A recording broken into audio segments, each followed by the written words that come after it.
दोस्तों, आज मैं जो आप लोगों को ये एक खबर बताने जा रहा हूँ, एक कहानी बताने जा रहा हूँ। ये एक 14 साल की लड़की की है। एक 14 साल की लड़की जो घर से भागी और उसके बाद उसके साथ जीवन की कितनी जघन्य घटनाएँ हुई।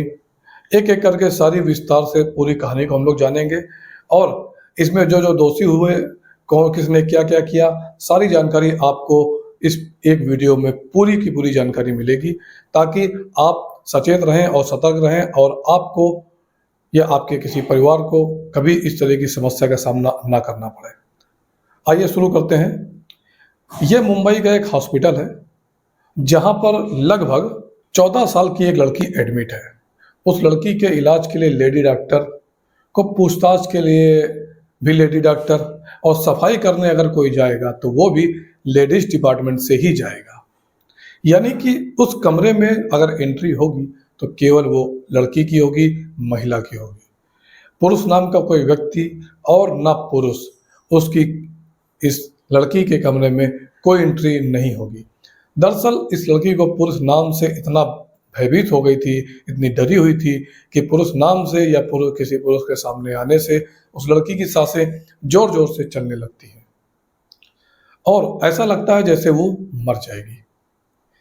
मैं 11 सितंबर की शाम 5 बजे की उस लड़की की बात बताने जा रहा हूँ, ये जो इस लड़की ने अपनी ज़िंदगी में जो झेला, जो महसूस किया, दिल्ली की जो निर्भया कांड हुआ था, ये उससे कुछ कम नहीं है।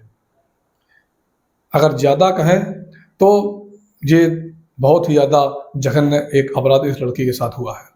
नमस्कार दोस्तों,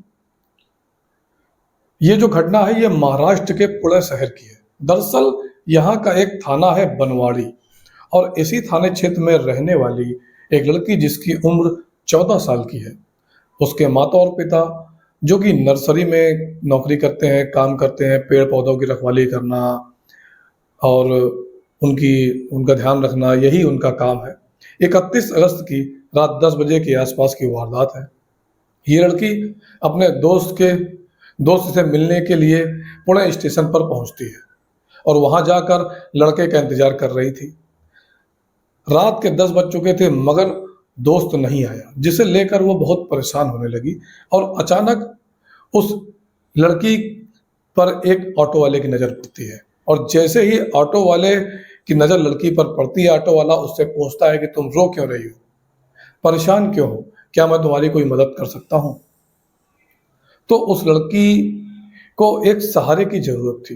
तो उसे लगा कि शायद ये वो व्यक्ति है जो मुझे शायद उस लड़के से मिला दे या मेरी कोई मदद कर दे। उस व्यक्ति की उम्र 30 साल थी और उसने अपनी सारी बात बता दी कि मैं अपने घरवालों की बिना मर्ज़ी को और बिना घरवालों को बताए अपने घर से भागकर इस दोस्त से सब मिलने आई हूँ। यानी कि वो उस लड़के के साथ कहीं जाना चाहती थी। इतना सुनने के बाद वो ऑटो वाले का दिमाग थोड़ा-सा ठनका और वो करीब 10 मिनट के बाद फिर से वापस आता है और उसने कहा कि जिसका तुम इंतज़ार कर रही हो, वो लड़का बाहर स्टेशन में खड़ा है, चलो हम तुमको उस लड़के से मिला देते हैं।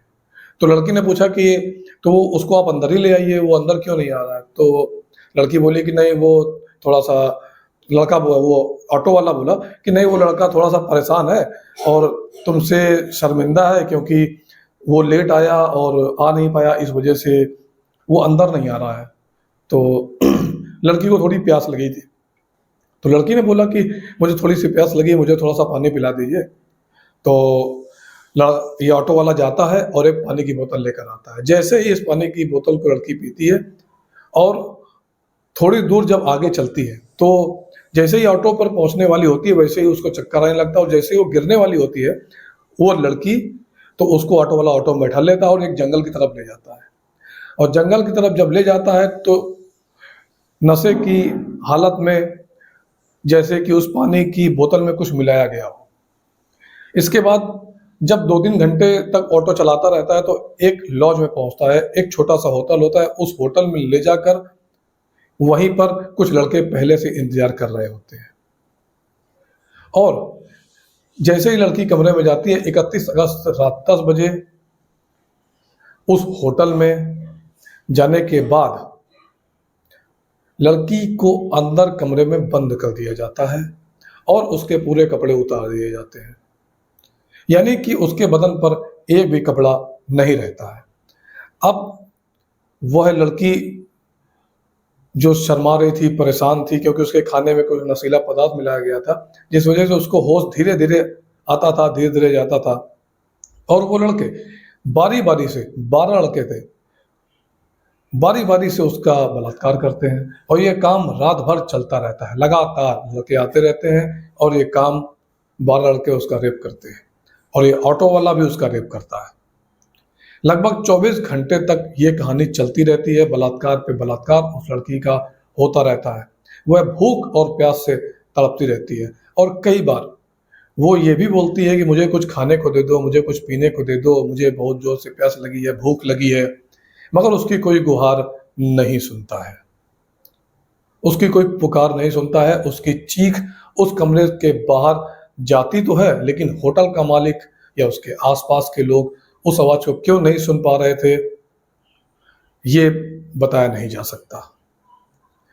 उस लड़की को बार-बार इंजेक्शन दिया जा रहा था नशे का, जिससे वो नशे की हालत में रहे और शोर न मचा सके। उस लड़की ने बार-बार रिक्वेस्ट की, माफ़ी माँगी कि मुझे छोड़ दो, मुझे जाने दो, मुझे बहुत दर्द हो रहा है, इस तरह की बातें लड़की बोल रही थी। उसी बीच एक लड़के को जो बलात्कार कर रहा था, उनमें से एक लड़के को इस पर दया आ जाती है और ये इस लड़की को ले जाकर दादर स्टेशन पर छोड़ के फरार हो जाता है। उसे लगा कि शायद ये लड़की दादर रेलवे स्टेशन से अपने घर चली जाएगी, जहाँ जाना होगा वहाँ चली जाएगी। और यहीं पर रात में जब वहाँ पर 2 सफाई कर्मचारी दादर रेलवे स्टेशन पर आते हैं, तो वो इससे पूछते हैं कि क्या बात है? तो लड़की अपनी पूरी कहानी बताती है कि ऐसा-ऐसा मेरे साथ हुआ। तो वो जो सफाई कर्मचारी होते हैं, वो लोग भी इससे दादर रेलवे स्टेशन पर ले जाकर कोने में इसके साथ बलात्कार करते हैं और काफ़ी समय तक अपने पास रखते हैं। उसके बाद जब इनका जी भर जाता है, तो इसको एक ऐसी ट्रेन में बैठा देते हैं जो उत्तर की ओर जा रही थी। 2300 किलोमीटर का सफ़र करने के बाद लड़की चंडीगढ़ पहुंच जाती है और एक कोने में डरी सहमी बैठी रहती है। इसी बीच न जाने कितने लोग आते हैं, जाते हैं, लेकिन किसी की भी नज़र इस लड़की पर नहीं पड़ती। लड़की बहुत परेशान थी, बहुत परेशानी से गुजर रही थी और इतनी परेशान होने के बावजूद भी किसी की भी नज़र उस पर नहीं पड़ती और 48 घंटे बीत जाते हैं। वो 12 लड़कों ने बलात्कार किया, उसके बाद 2 सफाई कर्मचारियों ने बलात्कार किया। इतनी दरिंदगी हो जाने के बाद किसी की नज़र उस पर नहीं पड़ती है। ट्रेन चंडीगढ़ में जाकर रुकती है। जीआरपी का एक पुलिसकर्मी उधर से निकल रहा था, तभी अचानक उस जीआरपी कर्मी की नज़र इस लड़की पर पड़ती है और वो पल भर में समझ जाता है कि कहीं न कहीं कुछ न कुछ तो गड़बड़ है। इसलिए वो लड़की के पास जाता है और पूछता है कि क्या मैं तुम्हारी कोई मदद कर सकता हूँ? तुम परेशान मत हो। लेकिन लड़की पुरुष जाति से इतना ज़्यादा भयभीत होती, इतनी ज़्यादा घबराई होती है, क्योंकि वर्दी में था भी तो एक आदमी ही ना, वर्दी थी लेकिन था तो आदमी ही। लड़की उससे डर जाती है और चंडीगढ़ रेलवे स्टेशन पर उतर जाती है, क्योंकि उसके आगे कोई स्टेशन था ही नहीं, वो लास्ट स्टेशन था। चंडीगढ़ रेलवे स्टेशन पर जैसे लड़की उतर जाती है, डरी सहमी एक जगह बैठी रहती है, मगर वो पुलिस वाला बहुत अच्छा इंसान था। उसने CWC यानी कि चाइल्ड वेलफेयर कमेटी से संपर्क बनाया। वहीं पर एक महिला अधिकारी तत्काल मौके पर पहुंच जाती है, उसको खाना खिलाया, अपने पास बिठाया और कुछ घंटों तक उसको दुलारती रहती है, पुचकारती रहती है, एक माँ की पूरी भूमिका अदा करती है और उसे कुछ ही घंटों में उसका दिल जीत लेती है। वो महिला अधिकारी उस लड़की का दिल जीत लेती है और उसके बाद उस लड़की ने अपनी पूरी आपबीती बताई, घर से निकलने से लेकर चंडीगढ़ पहुंचने तक की एक-एक वाक्य, एक-एक शब्द उस लड़की ने बताया। वो औरत जो अधिकारी होती है, रो-रो कर उसका बुरा हाल हो जाता है। जो पुलिस वाला जीआरपी का जवान होता है, उसका भी रो-रो कर बहुत बुरा हाल हो जाता है। लेकिन ये घटना सुनने के बाद आदमी रोएगा और क्या होगा, जिसके साथ इतनी भयानक, दर्दनाक घटना हुई हो, अगर कोई भी अच्छा इंसान सुनेगा, उसको दर्द होगा, तकलीफ होगी और दुःख होगा। और अगर कुछ निकलेगा उन लोगों के दिल से तो बद्दुआएं निकलेंगी उन व्यक्तियों के लिए, उन लड़कों के लिए जिन्होंने इस लड़की के साथ ये गंदा काम किया। उसके माँ बाप जो कि ज़्यादा पढ़े लिखे नहीं थे, उन्होंने वहीं बनवाड़ी थाने में जाकर अपनी बेटी के गुमशुदगी की रिपोर्ट दर्ज कराई। लेकिन पुलिस जो थी वहाँ की, वो बहुत अच्छी थी। पुलिस ने आसपास के लोगों से पूछताछ की और धीरे धीरे उसके बारे में जानने की कोशिश की। तो उसका जो मोबाइल नंबर था, जो सीसीटीवी कैमरा था, सब कुछ की जांच पड़ताल की गई, मगर उस लड़की के बारे में कुछ भी पता नहीं चला। और पता चलता तो जो उसके पुलिस ने बड़ी ही गंभीरता से इस मामले में और बड़ी ही शालीनता से, बड़ी ही खूबसूरती से जांच की। यानी कि इस पूरी कहानी में पुलिस की जितनी तारीफ की जाए उतनी कम है। जैसे ही लड़की चंडीगढ़, जैसे ही मतलब ये लड़की चंडीगढ़ में तो थी, और जैसे ही पुणे की पुलिस ने चंडीगढ़ पुलिस से संपर्क किया तो पता चल गया कि हाँ, एक लड़की ऐसी ऐसी आई है और ऐसा ऐसा मामला है।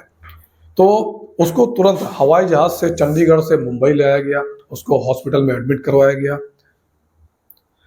और जहां पर ये लड़की जिस हॉस्पिटल में, जिस कमरे में थी, वहां पर पूरा का पूरा स्टाफ महिला था, क्योंकि वो लड़की पुलिस जाति के नाम से डरी हुई थी, घबराई हुई थी। इसके बाद पुलिस वालों ने इसके मामले की जांच पड़ताल शुरू की और 100 से ज्यादा सीसीटीवी खंगाले गए। खंगालते खंगालते पुणे रेलवे स्टेशन पर एक ऑटो वाला, वो जो एक स्टेशन जो ऑटो वाला था, वो भी उस सीसीटीवी में कैद हो जाता है और उस ऑटो वाले का नंबर प्लेट उस सीसीटीवी में मिल जाती है। वो ऑटो वाला जो लगभग 30 साल का था, जो इस घटना की जिसने शुरुआत की थी, वो गिरफ्तार कर लिया जाता है और एक एक करके 12 लड़के गिरफ्तार किए जाते हैं। और ये जो इसके बाद जो 2 सफाई कर्मचारी होते हैं दादर रेलवे स्टेशन पर, जिन लोगों ने इस लड़की का बलात्कार किया था, कुल मिलाकर 16 लोगों की गिरफ्तारी की जाती है जो इस केस से सीधे सीधे जुड़े होते हैं। मुंबई पुलिस की प्राथमिकता है कि इस मामले को फास्ट ट्रैक कोर्ट में चलाया जाए और अगले 10 से 15 दिन में या लगभग 1 महीने के अंदर इस केस में निर्णय आना चाहिए। जितने भी आरोपी हैं सबको कम से कम फांसी की सजा होनी चाहिए। मैं सैल्यूट करता हूं उन पुलिस वालों को, उस जीआरपी के जवान को, जिसने अपनी जिम्मेदारी को बहुत अच्छे से निभाया, उस महिला अधिकारी को जिसने उस माँ की तरह उस लड़की को पुचकारा। मैं सैल्यूट करता हूं इन सभी लोगों को। पुलिस ने इस मामले में 5-6 दिन में ही सब कुछ खोलकर सब कुछ सामने रख दिया है। दोस्तों, इस खबर को, इस कहानी को बताने का मेरा उद्देश्य किसी को दुख पहुंचाना या किसी को परेशान करना नहीं था।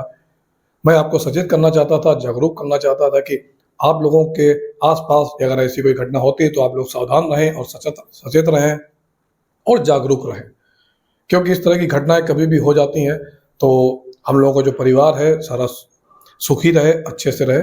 इस मामले में दोस्तों अगर कोई भी नई खबर होती है, इस मामले में आगे क्या कार्रवाई हुई है, अगर उसकी कोई भी न्यूज आती है तो मैं अपने चैनल पर डालूंगा। इसलिए अगर आप लोग नए हैं तो इस चैनल को सब्सक्राइब करें, अगर पुराने हैं तो लाइक और शेयर करें। धन्यवाद।